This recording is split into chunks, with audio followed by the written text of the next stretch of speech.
Assalamualaikum warahmatullahi wabarakatuh. Tepangkeun wasta abdi Karina Tiffany ti kelas 11 MIPA 3. Di dieu abdi bade ngalaksanakeun tugas basa Sunda ngeunaan Biantara. Assalamualaikum warahmatullahi wabarakatuh. Nu terhormat Bapak Kepala Sekolah, nu abdi hormati Bapak sareng Ibu Guru. Puji sareng syukur hayu urang pancatkeun ka hadirat Allah Subhanahu wa taala sarta sholawat sarta salam ka Nabi besar Muhammad sallallahu alaihi wasallam. Kusababna urang sadayana nampi rahmat sareng hidayah. Dina kasempatan kali ieu abdi bade ngabahas ngeunaan gadget. Hadirin nu abdi banggakeun, gadget mangrupikeun terobosan teknologi nu saparantos lami urang sadayana anggo.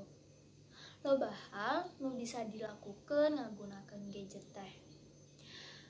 Urang sadayana bisa dapat informasi dina waktu nu singgeus sacara gampang.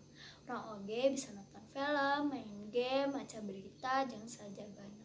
Nah, pandemi tos lumangsung mangbulan-bulan di 2020. Teu ngeumpel jeung seueur jalmi mangrupikeun upaya nu kedah dilakukeun.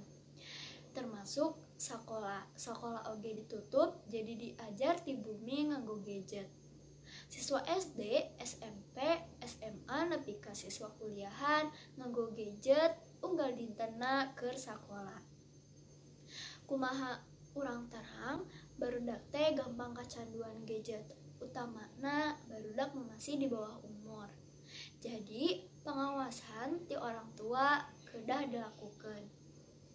Ngawatesan penggunaan gadget oge mungkin bisa dilakukan sabab aya beberapa dampak nu mungkin bisa terjadi. Salah satuna nyaeta bisa ngarusak panon namun terlalu lami natap layar gadget. Selain eta, penggunaan gadget nu berlebih teh bisa ngebuat si penggunana lupa jeung waktu. Oleh karena eta, pengawasan sareng ngawatesan penggunaan gadget ku orang tua pikeun barudak utamana nu masih di bawah umur teh perlu dilakukan. Demikian nu bisa abdi sampaikeun dina kesempatan ieu. Semoga bermanfaat. Mohon maaf bila loba salah kata. Terima kasih. Wassalamualaikum warahmatullahi wabarakatuh.